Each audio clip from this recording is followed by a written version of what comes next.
Hey everybody, welcome to Journey Through the Generations Relative Race Recap. I am excited about talking about day 10. It was so exciting. We made it to the end. It was so good.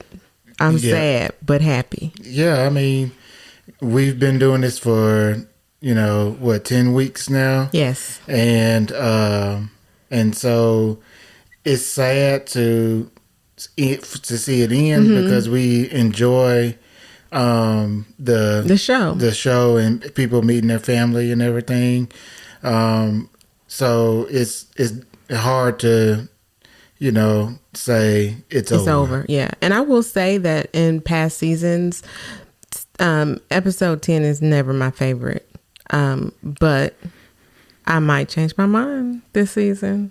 Well, it was definitely a good season. I really enjoyed it. Other than a little small, a hiccup here or there. If you don't know what I'm talking about, you can go listen to some of our other podcasts. But I may touch on it a little bit tonight. But we'll see. But yes, tonight's episode was really, really good. And I will just say for the whole season, it really did get, better with each episode, and each episode had me sitting on the edge of my seat. Who are they going to meet? What's going to happen?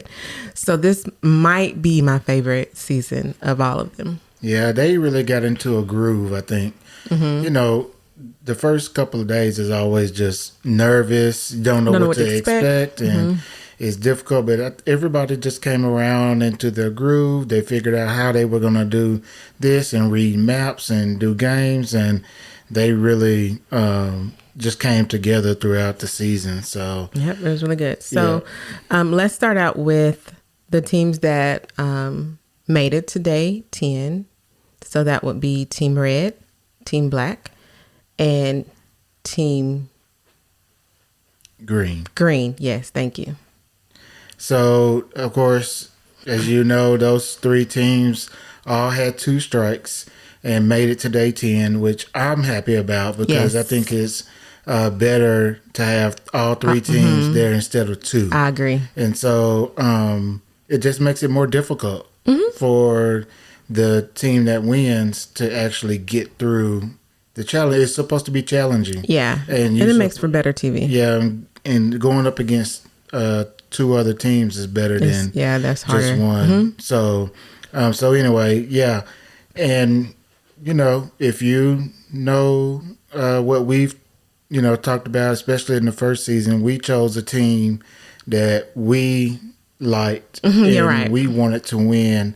So no matter what other people say, it's okay to choose a team that you like. Yes. And so we both chose Team Red to win the season. Yeah, we picked them the very beginning of the season. Yep, and even before the season started. And for a little while there, it was looking a little bleak. I didn't know that's gonna make it to 10, but they made it. They pulled it off. Yep. So anyway, they ended the episode last week on day 9.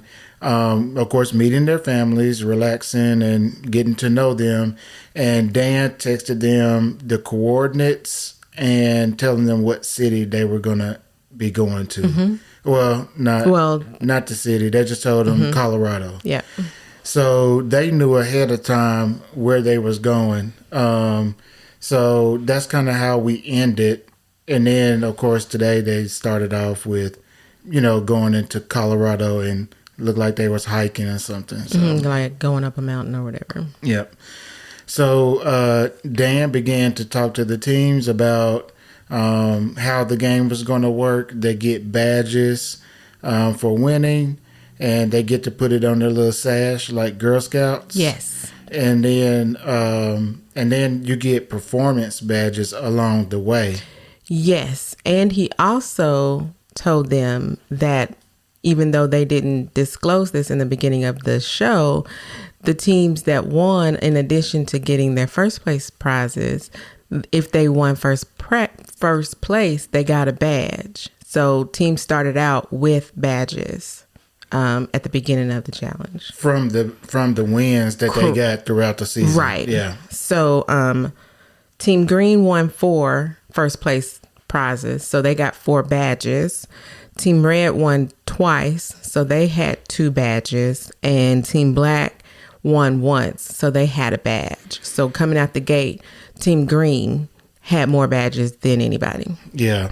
And so that kind of put them ahead of everyone else, giving them a little bit of an advantage. Right, because they could still win badges. So that was an interesting twist. Yeah. So we kind of went through that with Dan, telling everybody what's going on. And then we got to the first challenge. Yes. So what was the name of the first challenge? Can you hack it? Okay.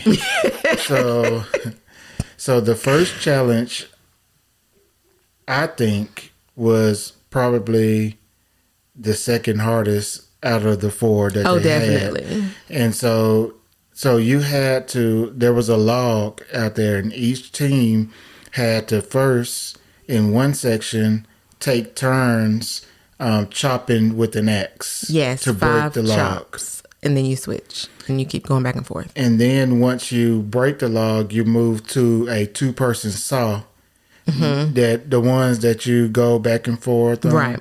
And so once you got your log broken into 3 parts, you had to build a little camp, a little fire kitchen, not the fire itself. No, just like to put the wood in the circle, and you put a little cooking area. Yeah. And so the reason why I say that's the second hardest one is because you expend a lot of energy. Because, with that axe. With the axe, because you're swinging it. And in the case of Team Green, they had never... I don't think any of them swung an axe before. Have you ever chopped wood? Yes. Really? Yes. I never used to be in Boy Scouts. Oh, I was in Girl Scouts. Yeah, I sold cookies. Whatever. But I have seen it done. So I feel like I know the motion to do it. Yeah, but the axe is really heavy. I should have given them gloves. And so it's, if you're just not used to it, yeah, or you're just not strong enough. And I don't have any upper body strength. If you're not strong enough, just in general, it's hard to do. And so, unfortunately for Team Green, you got 2 people on your team that just not strong enough to swing the axe hard and quickly. Yes, and I just want to point out that they were the only team with 2 women.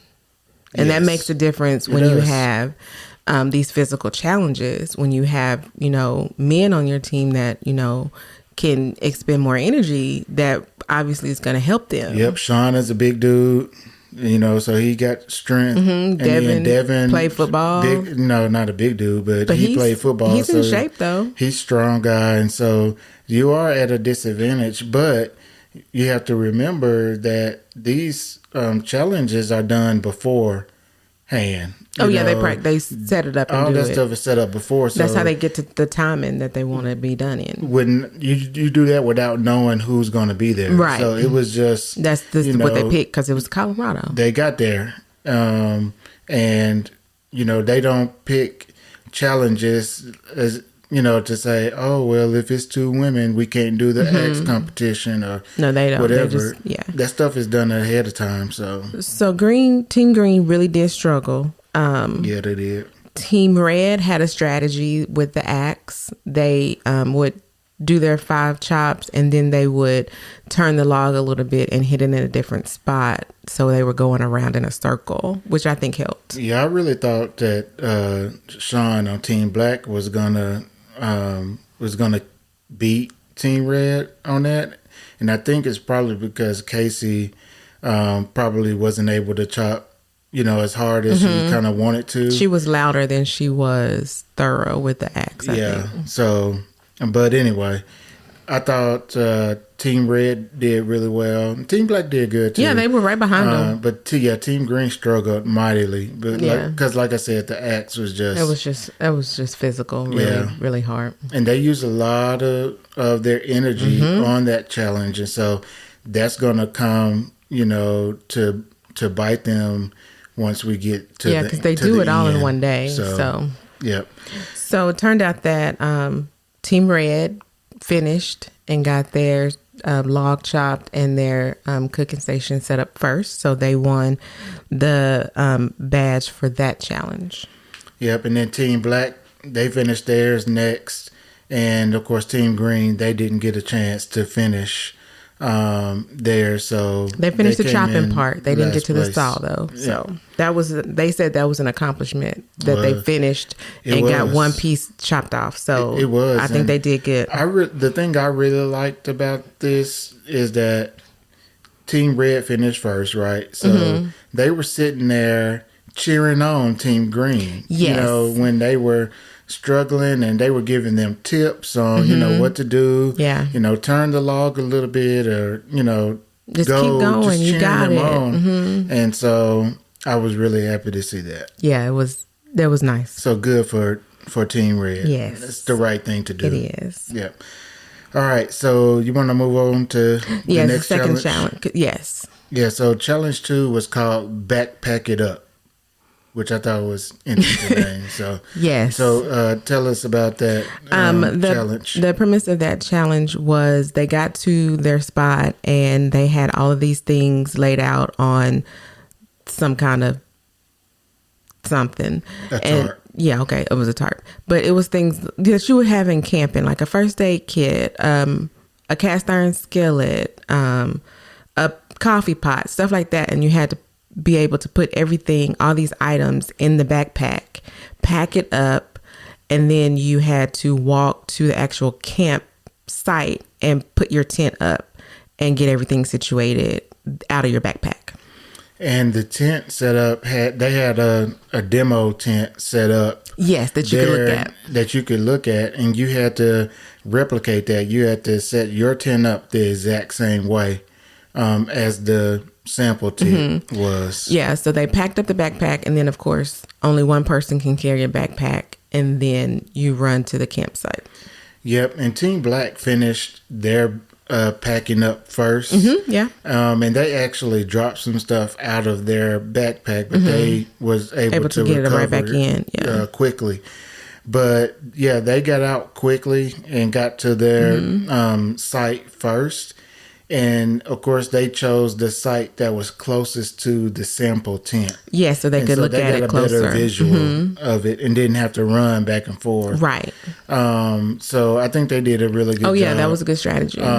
Then Team Green went packed up next. And then Team Red. But Team Red, Devin, carried the backpack for them and was actually... You know, he wasn't in a full jog, but he was more than walking. He was kind of run walking. Yeah, I think that's they call it. That's what we're gonna call it. Yeah. So that he was able to pass Green and get to the campsite in second place to get the second best spot in front of the demo, and then Green was right behind him and got the last spot. Yeah. So setting up a tent, I feel would be hard because I have no idea how to set up a tent. And the teams collectively, I don't feel like do any camping. So I feel like the setting up the tent part was hard for all of them. Yeah, I mean, they said they didn't when Dan was walking around asking them, did they ever do any camping? And everybody was like, no. I think I would probably struggle with the tent a little bit because I have put up a tent before, but it was a long time ago. In Boy Scout? Yes, that was 30 some years ago. I've never done it. But if you remember, I don't remember which day it was, but when Casey met her brother, they slept outside in a tent. Yes. So they helped him put the tent up. So hopefully they remembered how to do it. Yeah. And so it was pretty hard for all three of the teams. Really, it was. But Team Black was able to do their tent first, which means they were in first place. And they won the badge. They got a badge for winning. Yes, and Team Red and Team Green timed out, which I don't remember how long this was. Maybe it was 30 minutes. Yeah. But they timed out. So after the 30 minutes... it was done and they didn't have their tent up. So that was that. Yep. So, and then remember, for each of these challenges, there's still performance badges that you can win. We just don't know what those goals were and who won them. It was going to wait till the end to award those badges to the people who won it. So, right. So the teams had no idea what the performance badge they were shooting for. So you just had to perform and hope you did well. Best. So we only know who won and got that badge. Yep. You want to move on to the next challenge? Yeah. Challenge 3. Let loose. Yeah, so Let Loose was a bow and arrow competition. A little bit different from what I've seen in the past, but basically every member of every team had to shoot their arrow at one target. At the same time. And they had to go at the same time. And then the first team that got a bullseye, they won that target. And then had to move on to the next target, and with moving their distance back 10 feet. And there were a total of 3 targets. Right. So it went 10, 20, 30? 30, 40, 50. 30, 40, 50. So, of course, that gets harder. So, but the first target, it was hard. It was. They're not used to it. Again, I feel like this is stuff none of the teams do. So they had to, get adjusted to, do I go high? Do I go low? How to aim it and everything. So I feel like even with the editing, the first one took the longest. Yeah, and Team Red struggled. I don't even think they got an arrow on the board. Nope, they didn't hit the target the first 2 or 3 times. Yeah. So if I remember right, I think Team Black got hit the first target. If I remember right. It was Team Green. Was it Team Green? Okay. Yeah. Team Green got the first bullseye. And then they went back 40. And with target 2, everybody, I think, did better on the second target, especially Team Red, because they actually hit the target, even though they didn't hit the bullseye. But they started hitting targets. So they, felt like their confidence was going up. So the second team to win was actually Team Red, and she got like a perfect in the very, very middle. Yeah, it was a really good one. It was really good. And then the third target, Team Green got the target in the bullseye. And then when Dan went up to verify the color of the arrow, he noticed that Team Red had also hit the bullseye, and so Team Green and Team Red won that one. So they were tied. Yeah, and they barely hit it too. I mean, you couldn't see it until the camera zoomed in close. Mm-hmm. So each of them got a badge for the third challenge because they tied. And this challenge had 3 performance badges that you had the potential to win. Yeah. So that's more than the other 2. So. Right. And then the next challenge, it was the final challenge of the day, and it was called Vertigo. And so... with that name should tell it all. Yeah, basically, it's a high ropes course. And if you don't know what that is, basically, it's a lot of obstacles and ropes and climbing and poles, things like that you have to climb up. And then go across. And a lot of them are different heights, but this one was around 30 feet up in the air. And so, it makes it real hard to move around. Mm-hmm. You're using muscles that you don't use often. And then, you're not on the ground. Right. And then, as we talked about Team Green in the first challenge, they used all their strength in that challenge. So it was very hard. By the time they got to challenge 4, they tired out pretty quickly. Right, because not in addition to climbing these poles and walking the tightrope, you had to grab a ball that was attached to the pole and drop it down to your teammate to catch in a net. So you're balancing yourself while you're grabbing these balls that have different values. Some of them were 10 points, some of them were 20 points, some of them were 50 points, depending on how high they are or if they were on a tightrope. So you're balancing, you're tossing this ball down, and then the person on the ground has to try to catch it in the net, and it has to be in the net. So can't touch the ground at all. So it was, pretty difficult for both people because the person on the ground was, maneuvering back and forth trying to catch this ball.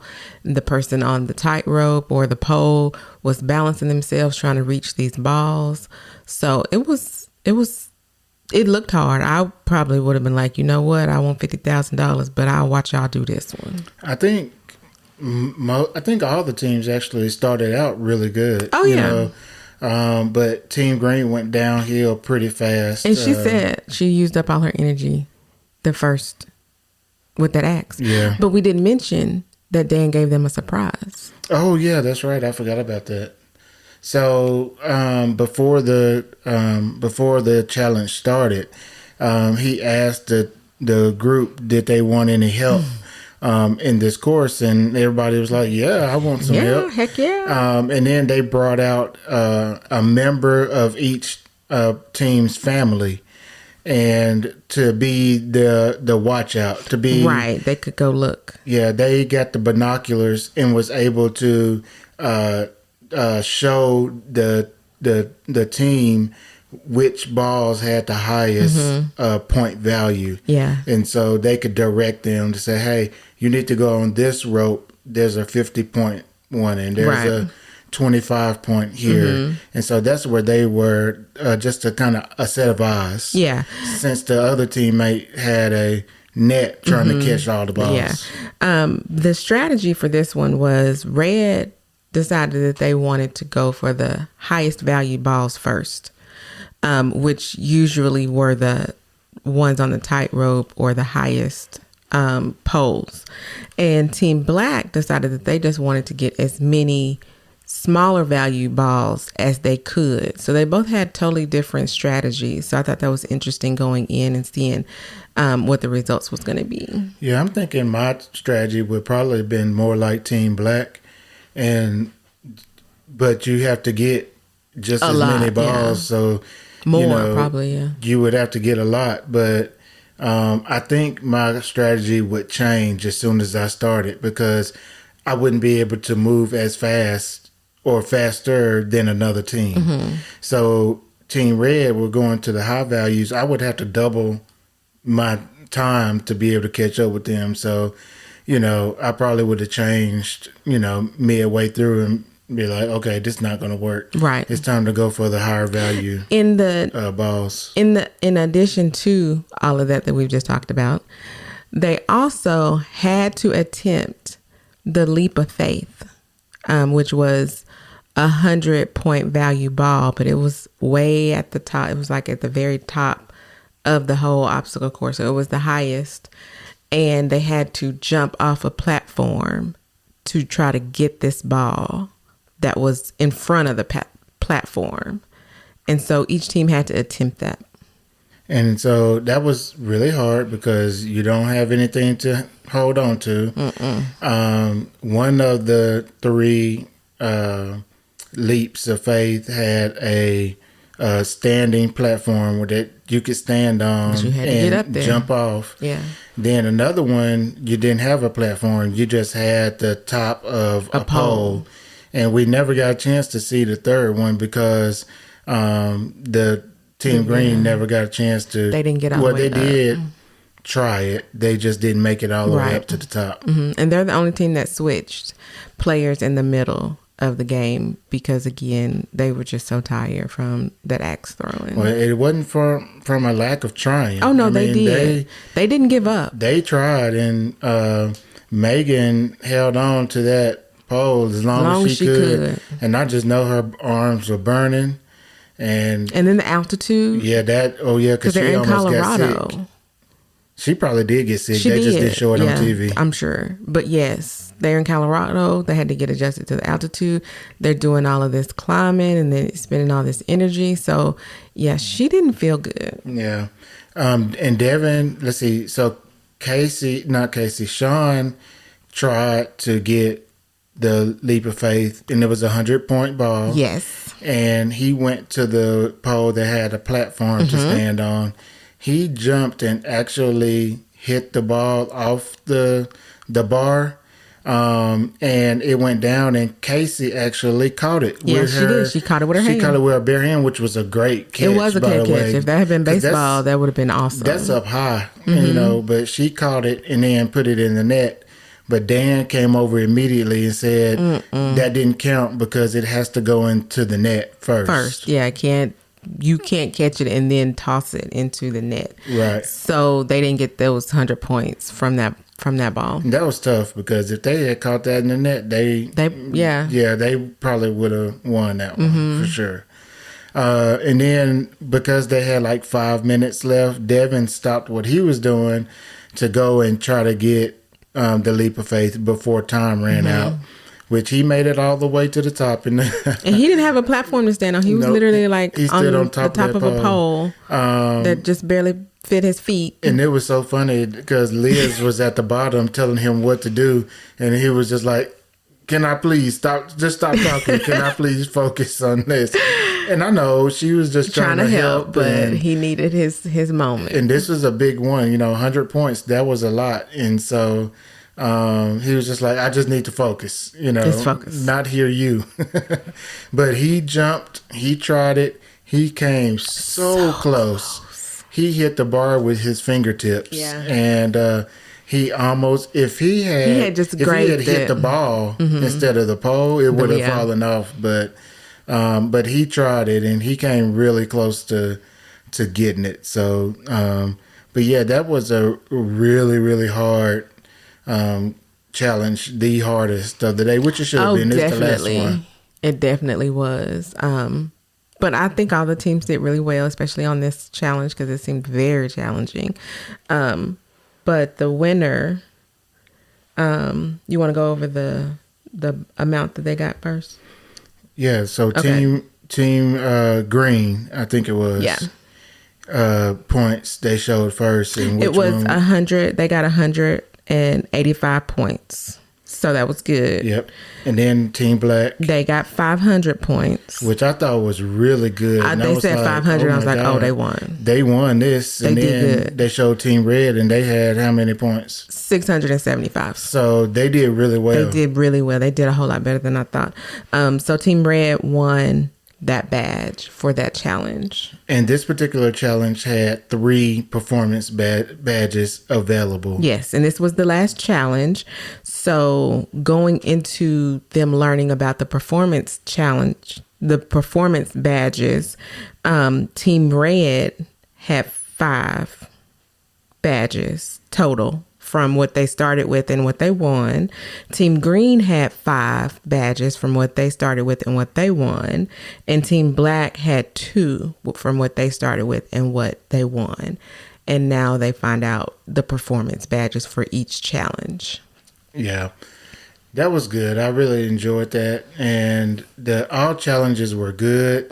They were difficult in their own way. Yeah. And it challenged every team. It wasn't like one just ran away with it. Leaning one way or the other.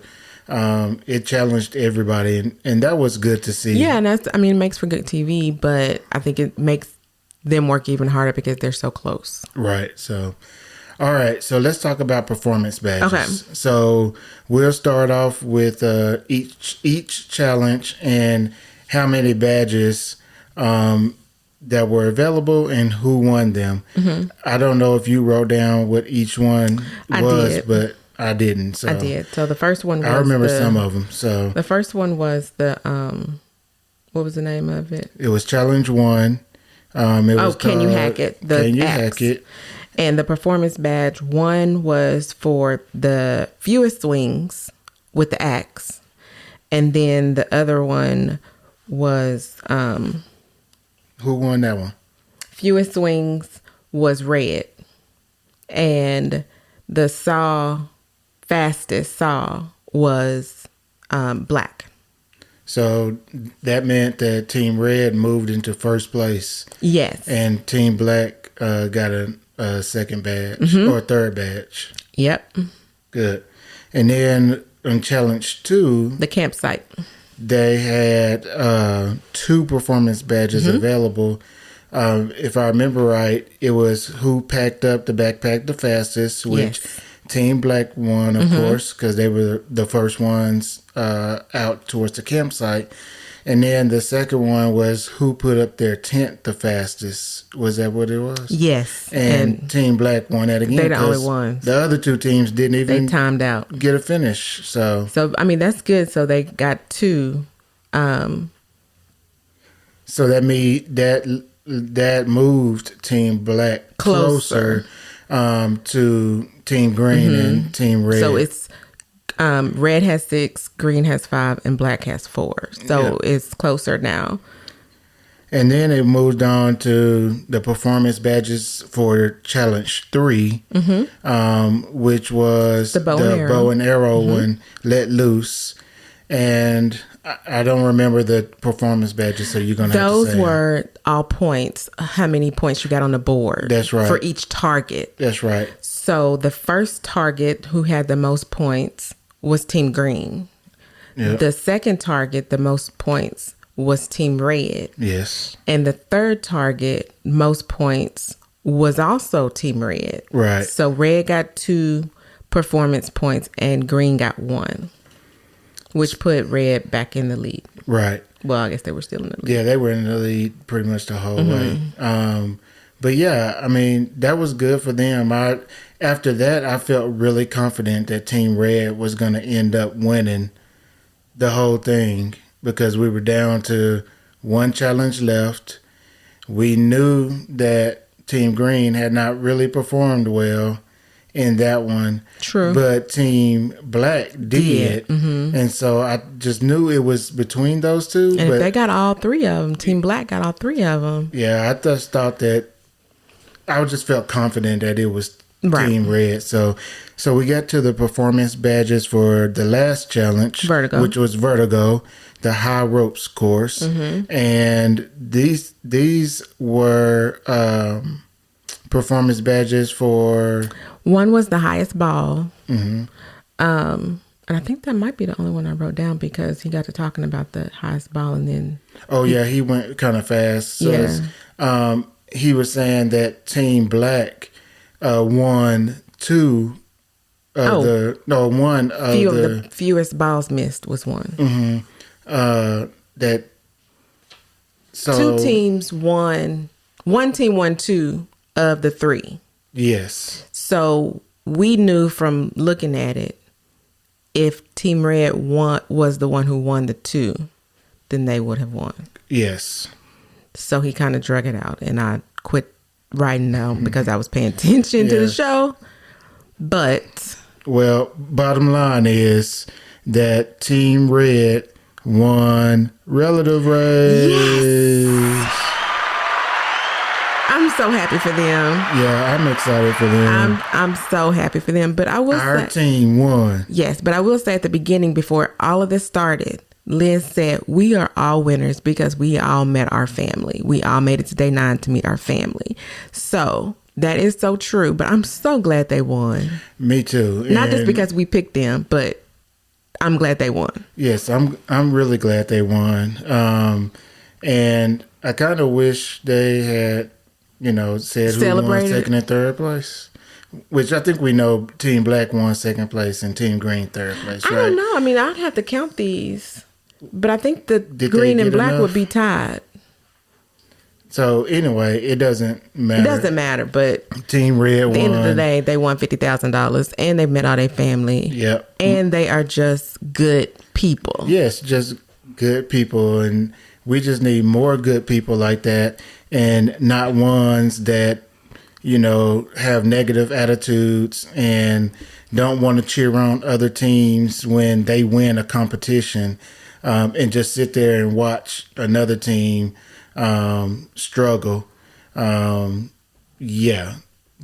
I just don't like bad attitudes. I know. But I will say in the last few seasons, the relative race teams have really bonded with each other. So they call each other, they say you're a part of the relative race family now. And I really think this season showed that better than ever. Yeah. So it was a great season. Congratulations to Devin and Liz. You guys did great. Thanks for making us right. We appreciate that. And I think after of course meeting all your family and $50,000, probably one of the most important things is what they did to help Joseph and Anthony. Yes. They showed that at the end, in which we knew he was going to do something. He mentioned it along the way. An earlier episode, but he got the teams together to start a GoFundMe to help them move from California to Florida to be closer to their family. Right. And I don't think we mentioned it, or maybe we did, but Anthony and Joseph came to the show. When they came to the show, they were living in a shelter. So when they started the show, they were basically homeless and they were looking for their family, which I don't think I realized until later in the season. Yeah, I remember them mentioning it, but it was like a really quick mention. Yeah, I thought it was like way early in the season. Yeah, when they mentioned it, I thought they had been living in a shelter previously. Not currently. I left the shelter to come to the show. That's how recently it was. So because of that, they thought it was really important for them to be able to get to Florida because that's where all their family is. Yes. They stayed in Florida. They were in Florida the whole time. Pretty much the whole time. Right. So, which makes sense. You want those boys to be with their family. Right. That was the whole point of the show, is to meet family. Yep. And they left their troubles behind in California. Start fresh. And they got an opportunity to start anew. And Devon's, one of the campuses of their church is in Orlando. Yes. Or the Orlando area. And they got together and got donations of food and clothes and furniture and all that good stuff. And they presented all of this to Joseph and Anthony, and you can just see the relief on their face that not only were they able to get to Florida to be with their family, but they were able to move into their own apartment and have all. They have their own bedroom. Yeah. So we take that kind of stuff for, and so I was happy to see that. I just can't imagine like being in a big room with hundreds of other people, no privacy, with no space, no privacy, and then you get your own room, and we take that stuff for granted. But I'm so happy for Joseph and Anthony. Not only were they able to be close to their family, they have each other, they have new family, they have their relative race family, they have their new church family. They are the winners. Yes, I really enjoyed watching them. And I really like the way they just battled through with this Daty, and I still don't know them boys from who. Which one has the Joseph? What is it that he has? Cerebral palsy. Cerebral palsy. The way that he just battled through that, and because that's hard to do. Yeah, he always had a positive attitude. Run in all of these competitions, you don't get to walk. You have to run, and it's a competition. And he did that, and they did it together. And he always important thing. Yeah, and he always had a good attitude. He never complained about it. He always was cheering on the other teams when they won. They are just what the show is all about. Exactly, not bad attitudes. Okay, so. Do you have anything else? No, I thank everybody for listening. I started watching this show, Relative Race, about 4 years ago and got hooked. And I just wanted to do something special because I love this show. And that's all. Yeah, I hope that you guys enjoyed this. This is something new for us, just trying out. We hope you've enjoyed the season. We know already that there's going to be a season 8. Yes. And potentially a season 9. They're starting to do casting for season 9. It. So go to BYU TV if you are interested in participating. So I think next season we're going to try to do a video podcast recap instead of just our regular podcast. So we'll see. We're going to try and do something different. But until then, you have time to watch all of the seasons on BYU TV. Yep. All right. So we appreciate you guys listening. If you enjoyed the podcast, we would really love for you to subscribe, follow, and listen on whichever podcast platform you enjoy using. All of our social media, it will be in the episode notes of this episode. Give us a follow on our social media. And until next time, love the journey. Thanks, guys. Appreciate y'all.